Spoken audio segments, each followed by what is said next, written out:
Hey guys, and welcome back to another Lost Bits video right here on TetraBitGaming, the series where we explore the unused, altered, and unseen content in gaming.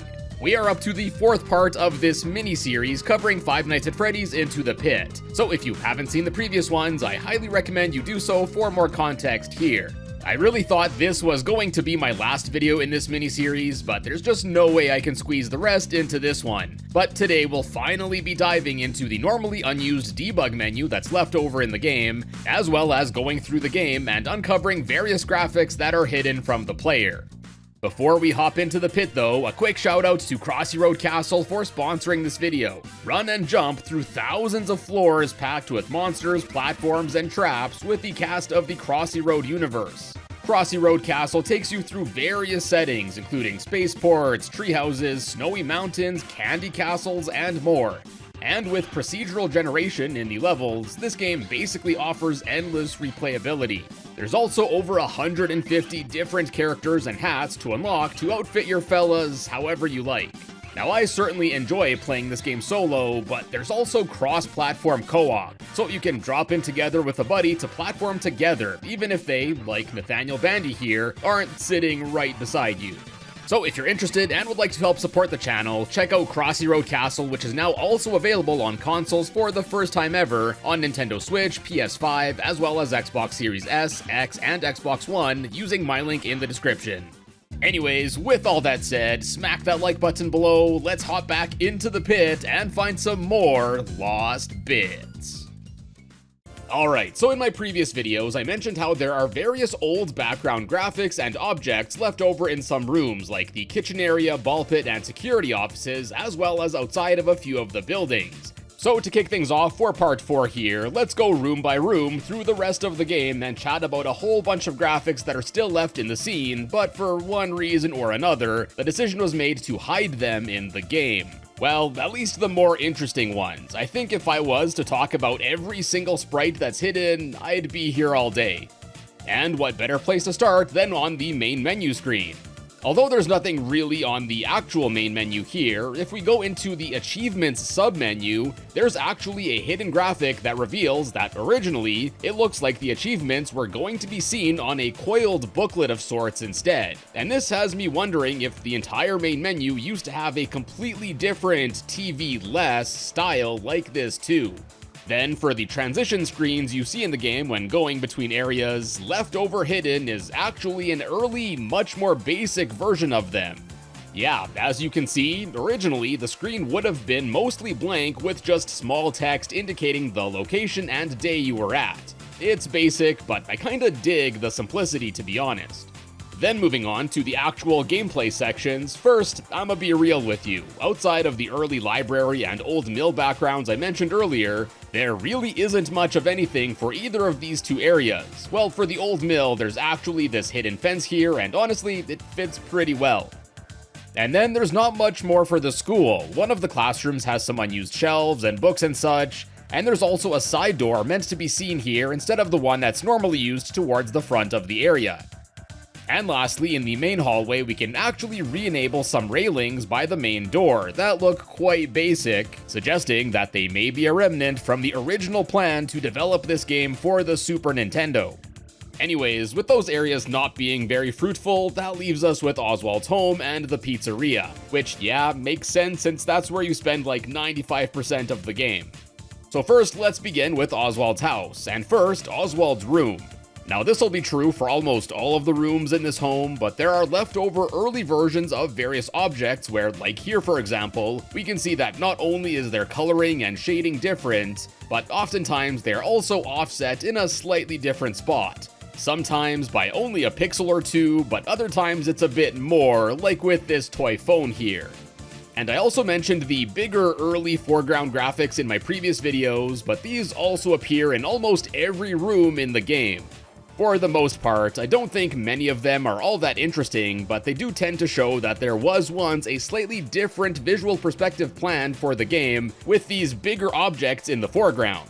So yeah, I'll mostly just be skipping through these in this video unless there's something a little more interesting, but I just figured I should mention how prevalent these are. Anyways, back to Oswald's room here. Most of the hidden objects appear the same, with just different coloring, like I said, but we also have a hidden early version of this rack thing here that's a different color and looks much more basic. And then, I'm not sure if it's completely unused or just a low chance Easter egg, but behind this Godzilla poster, there's also one for another Five Nights at Freddy's book, the Twisted Ones. Also, another thing I should mention is that we'll be seeing a strange amount of guitar removals from this home, and it starts here with a guitar that would have appeared on the bottom right of this room. Then moving on to this first hallway in the home, toggling the unused sprites, we can immediately see a duplicate of the wardrobe thing here offset quite a bit under the floor, which is pretty weird to see like this. Then we got two more interesting things here. There's an unused lamp that would have appeared on the right side of this room, and then there's actually an alternate version of the dresser here, that instead of a sewing machine would have had some sort of plant instead. And if this dresser and plant look familiar, it actually appears to be the same one that was seen in the Super Nintendo style of Oswald's parents' bedroom that I went over in the first video. And on that note, next let's go to that room, and there are actually quite a few changes here. For starters, there's an early version of the housecoat. It looks like the light switch was originally going to be beside it. There's an early version of the dresser that's slightly offset from the floor. Then we got differently colored and shaded sprites of the plant and chair here, and then there's also a seemingly early version of the family portrait above the bed, where Oswald's dad looks a bit cross-eyed, so I'm not surprised it was updated. Then, probably the most interesting thing for this room is that there's a whole other set of unused graphics that can be re-enabled, and by doing so, we can see older furniture and even older picture above the bed that was not of Oswald's family but of some buildings. And additionally, this looks to bring back various objects like the placement of these posters, dressers, and guitar exactly how they were seen in the layout planned for the original Super Nintendo version of this room. And to add to that, there are also these like reference lines that can be re-enabled that seem to have used the original Super Nintendo stuff as a reference. Similar, I guess, to the reference image used for the security office that I went over in previous videos. And there's not just one guitar here that was removed from this room, but actually a second one that looks to have been replaced by the mirror in the corner here. And then lastly for this room, one more remnant from the old design is a ceiling fan that's not only still left in the game, but it's fully animated too. And to add to this, there's also a hanging light left over as well. But ultimately, in the final version, I guess the developers didn't want anything spinning or swinging on the ceiling, so they removed both. Anyways, much like the old security office stuff, I thought it was really cool to see the Super Nintendo remnants in this room, and it's interesting to see how different, yet similar, this room turned out to be. Then after this, we have the other hallway room, and here, once again, we can see a second unused wardrobe left over under the floor.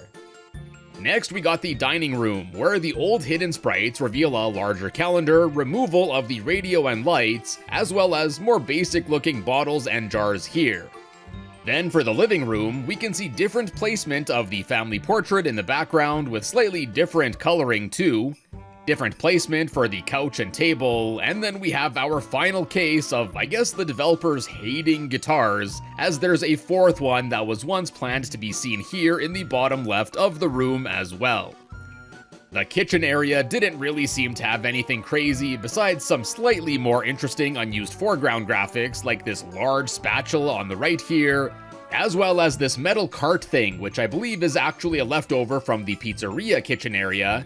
So next, let's move on to another room with better hidden stuff, the attic. Here, unused objects include this little basket in front of the rocking chair, a book on the floor, a bottle between those two, a bunch of boxes, then also under the window there's an unused chair, as well as what looks to be a little golden Freddy plushie. Then there's this thing on the floor that I can only describe as a clock or something. Then we got two items which can be re-enabled behind the rocking horse here, a lava lamp as well as a gramophone that's referred to as a musics box in the files. And lastly for this room, there's also another unused light switch that would have appeared on the back of the room here. And this would have actually let you flick on or off the light in this room, unlike in the final version where the light is just always off or on at night. And I guess while we're here, for those that are wondering, the objects are basically all the same in both the day and night versions of each of these rooms, at least in most points in the game. There are some exceptions, like the bear mascot guy that I mentioned in my last video, which are only seen on certain days. Anyways, last up for Oswald's home here, we have the basement, but unfortunately, aside from different coloring and this early table here, there's not really anything else of note, so now let's move along to the pizzeria section. To start here, in my previous videos I covered the early versions of the outside areas of the other buildings, but there's actually an early version of the pizzeria here too, where it looks more or less similar, but with no logo, different coloring, and the awnings are completely flat, lacking any sort of depth seen in the final red version. Then heading inside, first we have the front counter room, and here we have some hidden pizza graphics on the back wall. And then behind the fridge, we can find several objects, including an unused set of doors, a bench, as well as a sign with some text that I think says up, maybe for pizza pickups or something. Then in both the present and past versions of this room, there are hidden plants meant to have been seen in the corner where the counter is. Then, seemingly exclusive to the past version of this room, we got a pair of different looking party table graphics that are quite a bit bigger. And more interestingly, there's an otherwise unseen wanted poster featuring what looks to be Circus Baby. And then, although I believe the basketball Freddy posters are seen in other parts of the pizzeria, there was one meant to have been seen above the vent here, and it actually still also has interactability left over, and if Oswald were to interact with it, the poster would read, "Freddy congratulates the 1985 high school basketball champions, Westbrook High School." To which Oswald would note that that was decades ago. I guess this was going to be a pretty similar reveal of the time period, much like the calendar in the storage room. Next up, we have the arcade room, and here we have a bunch of stuff, including an old arcade sign, or Arc Dead in the present version of it. And then there are actually a few unused arcade machines that are found in the same spot as this bench that's here in the final version of this room. But if we remove some stuff, we can see that these are actually the two otherwise unused arcade machines that I went over in my first video. Besides these, there's also another glowing screen, but it doesn't have a full cabinet like the other two, well, at least not in the same spot. There's another unused arcade cabinet here that looks to be similar to the Bonnie and Freddy machines, but with less branding, that based on the outlines here, this screen looks to have been meant for that. Moving on to the party room hallways, in the present version there's a whole bunch of early party stuff like tables, balloons, and streamers and such, and on the right side here we can see the horn graphic that I believe is otherwise unused, as I mentioned in my last video. And also in the back right here, there's an unused set of wet floor objects, including a mop, a bucket, a sign, as well as, well, a puddle. Then in the past version of this hallway, there's also various hidden posters, and more importantly, a whole bunch of chairs, tables, balloons, and presents which were removed from the background here. And honestly, that was probably a good call, cause this would have made the room feel pretty dang tight for space. Then for the party room itself, the past version doesn't have much, and the present version still has nothing. But interestingly, behind the background wall, they both still have the old Super Nintendo style security room graphic left over here, I guess seemingly again as a reference. From here, let's go to the dining area, and for a room as big as this, it unfortunately doesn't have all too much left over. Like, I was hoping there would be something revealed with the Foxy section here, but instead, all we got are some early tables and posters in both past and present styles. Well, at least that's mostly it for stuff inbounds. Another pretty wild thing I found is that if you remove the background in this room, you can sometimes find a duplicate yellow rabbit just chilling in the void in an idle animation. I also noticed that this was just behind a table that Bonnie was hiding under, but I thought it was just a coincidence. But it turns out that if you do get grabbed by Bonnie, the yellow rabbit in the background will also start to go through an animation of grabbing and shaking Oswald as well, for a few seconds before both disappear. Now these are obviously connected some way, but I'm not 100% sure how. My best guess is that maybe, originally, the yellow rabbit was going to hide under the tables and shake Oswald if he got too close instead of Bonnie. Whatever the case may be though, this was pretty cool to find here. Then next, onto the backstage area. In both the past and present versions of the room, hidden are several of the old animatronic graphics I mentioned in previous videos, as well as this shelf full of old animatronic heads.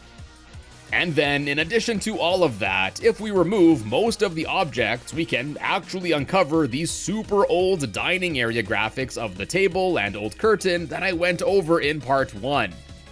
Kinda interesting to see it in this room. I definitely would have expected it to be found in the dining area instead.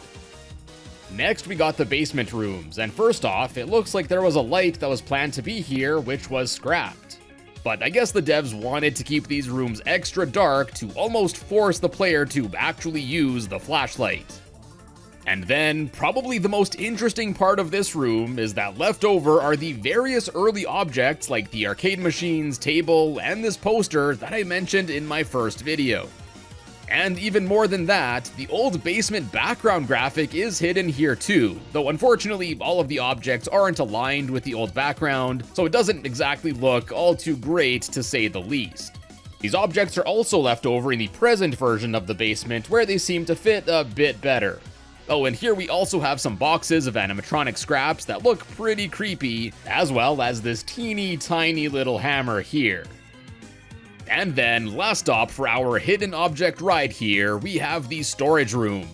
In the present version, we got a few normally hidden things, including a stack of gifts, a speaker from the past version of this room, one of the early posters I mentioned in my previous video, an early light, there's a smaller, older looking vent sprite in the middle of the room, and then on the left side we can also uncover an early sprite for the stack of TVs. And finally, for the past version, we actually have a few other things, most of which are actually like stacked on top of each other here. And this stack includes a chair, a box, presents, some balloons, as well as a trash can thing. But that's not all, as the most interesting thing about this room, at least I think, is that there is a hidden background that appears to reveal that this room was once planned to be much longer. And I'm just gonna go ahead and spoil a part from the next video here, but yeah, as revealed in some early maps that are left over in the leaked dev build, the storage room was in fact once much longer. But anyways, left over in the final version of the game here, we have some more presents, posters, and most notably, there is a second Golden Freddy costume here that, with the lighting at this angle, honestly looks pretty cool. Now before we go on, just want to give a shout out to my wonderful channel members like SRG4 and Ben CD. If you're enjoying my videos and would like to help support the channel, please consider becoming a channel member today by clicking the join button below and get yourself some extra channel perks. And now for the second part of this video. I've been teasing it for the last 3 videos, but now let's finally get to going over the normally unused debug menu that's still left over in the game. We got a whole bunch of stuff here, so let's start from left to right. First, and probably the most useful toggle on this menu, is the ability to enable God Mode, and much like in other games, enabling this will make Oswald invincible to the yellow rabbit. So he can cope and seethe all he wants, but he ain't getting any jump scares in. Well, that is unless you decide to try and hide somewhere, which I guess disables the invincibility for a bit. And skipping forward, in a similar fashion on the menu, you can also toggle the yellow rabbit's activity, which if you set him to inactive, he'll leave you alone and will default to that weird animation of him feeling up the background that I covered in past videos. And here you can also force the yellow rabbit to start chasing Oswald, and also trigger a sound lure pretty much anywhere you want. Then back to the left side here, next is extra speed, which unfortunately doesn't seem to work anymore. But thankfully we still have this speed slider here that, as you'd expect, the higher you crank it, the faster Oswald will start to run. And honestly, running at top speed is pretty sweet. Heck, I think the walking speed at this setting is almost as fast as the default running speed. Reposition camera doesn't seem to do anything, likely because I wasn't messing with the camera.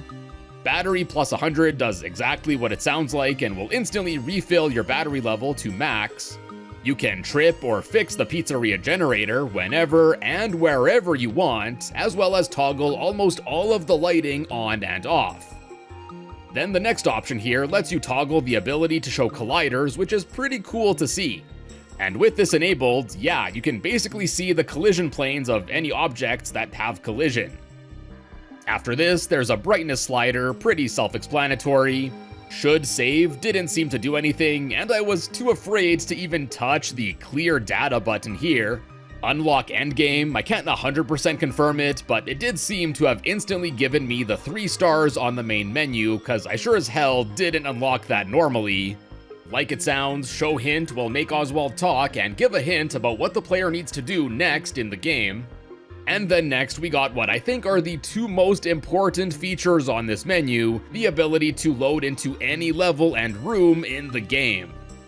Exactly how you'd expect, the top option here lets you load to any building in the game, as well as them on any night, making it extremely useful for getting to any section you want in the game really quickly.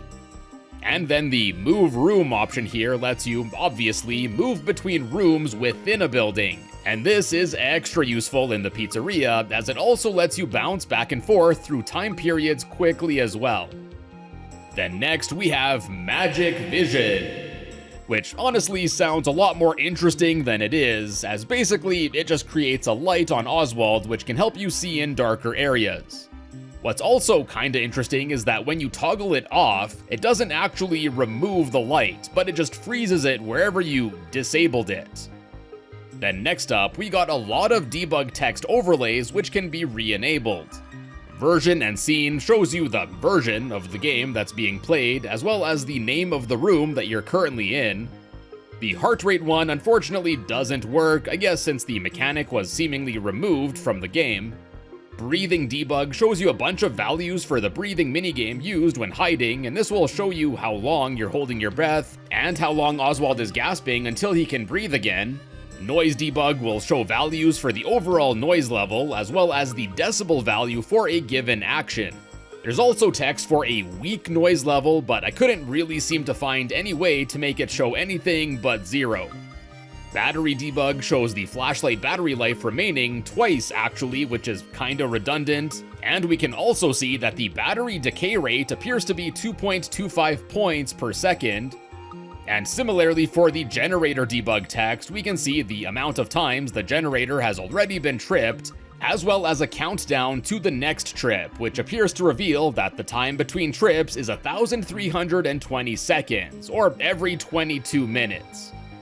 And last in this section is the option to enable debug text for achievements. And this appears to display counters for various achievements, like how many times you interact with the candy machine during cutscenes and more. Unfortunately though, although some like the dad item and action button counter work, the rest like the trip, light flickering, and candy machine interaction counters just don't. And interestingly, there's also a ticket counter here, but I guess this overlay was made at an earlier point in development where the tickets from the arcade machines just weren't implemented yet. Now next, there's one debug option which I skipped over, and it ties to the next section, as it's for the fabled insanity mechanic which was mostly scrapped from the game. So here you can set Oswald's insanity level from none all the way to high, and it looks like each step would equate to 25% increments in insanity.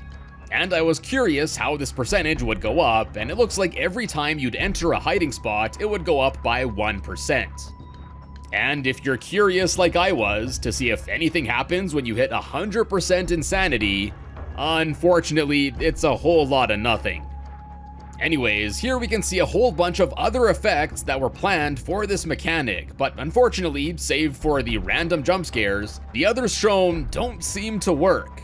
But we do have some pretty interesting sounding ideas here, like a fake Bonnie spawning, fake NPCs, which may be the ghost kids that sometimes show up in the arcade, a fake chase, fake TV shutoff, as well as a fake title card, which sounds like the game would have faked out a reset to the title screen or something, which I think would have been an awesome fourth wall break, like what was seen in the Psycho Mantis fight in Metal Gear Solid. where the game tries to trick you into thinking your console was disconnected. Then other things here include a permanent heart rate increase that would increase with each level of insanity, but with that mechanic being scrapped and it not seemingly affecting the sound meter at all, it doesn't seem to work here. There's a darkness increase timer that doesn't seem to function at all, unless you're in a screen transition for some reason, but even then it doesn't seem to do anything. And lastly, we got an entry for some idle glitch with a timer for it as well. And based on the name and timer, I guess if you were to be idle for a minute, some sort of insanity glitch would occur. But unfortunately, this seems to have been removed. So yeah, although there seem to be some remnants of the insanity mode left over in the game, like the random jump scares, and I know I got at least a TV jump scare that I think is a remnant as well, it does look like there was originally much more to this mechanic than what we ultimately got.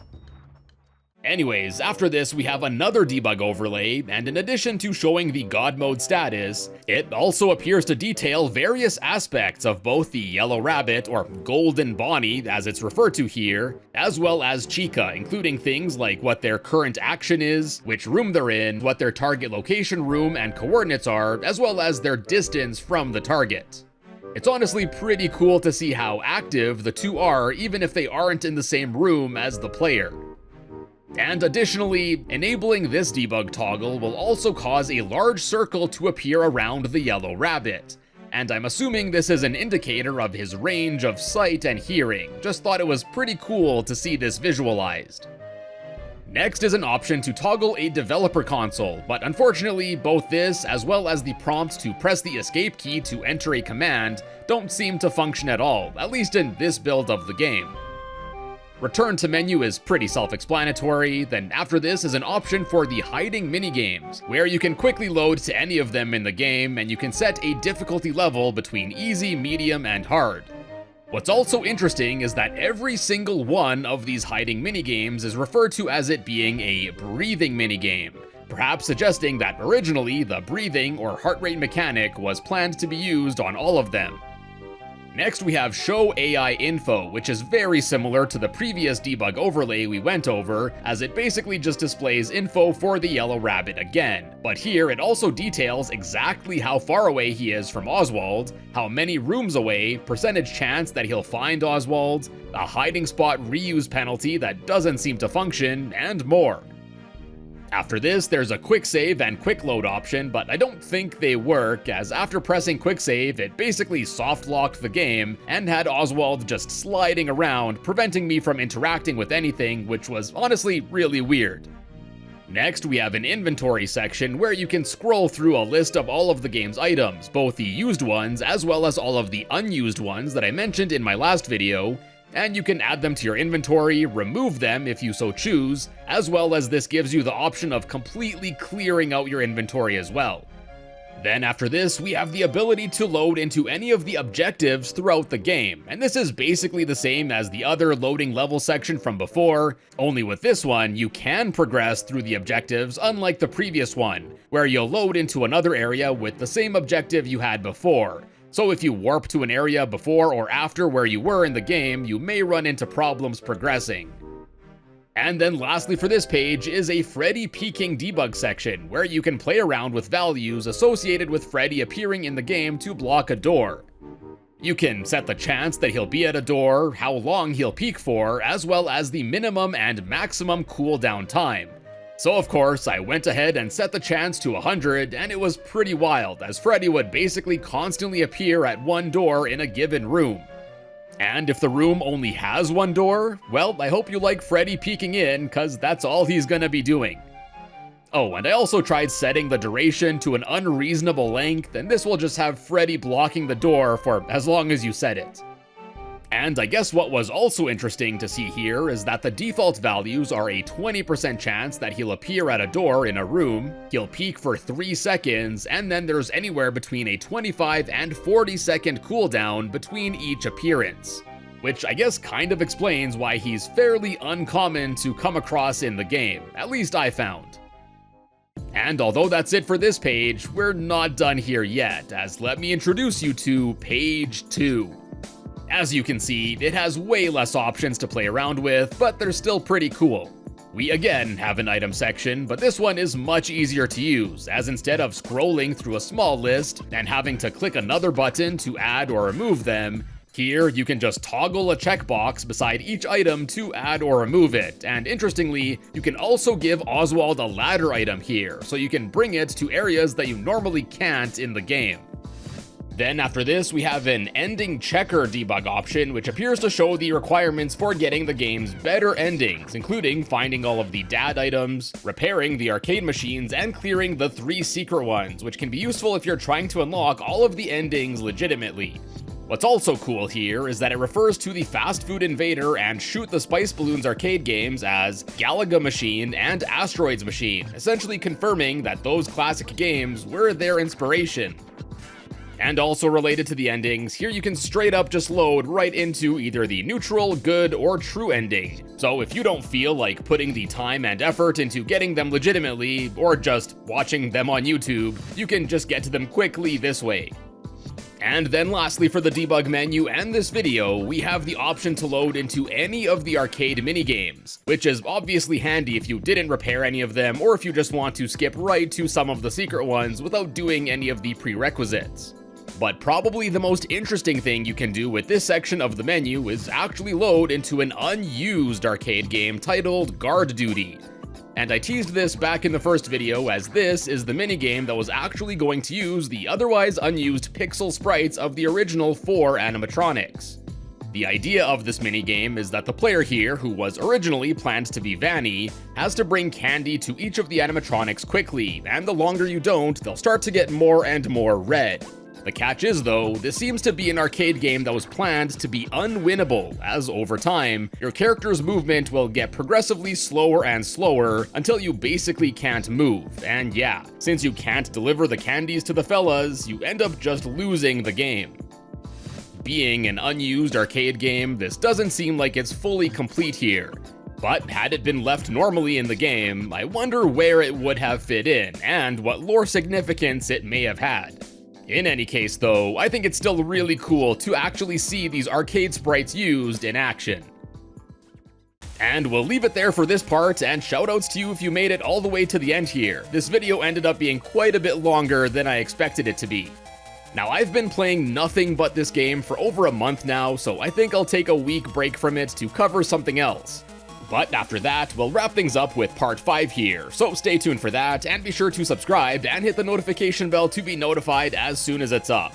Till then, check out some of my other Lost Bits videos, and as always, thank you all so much for stopping by today, and I will see you in a bit.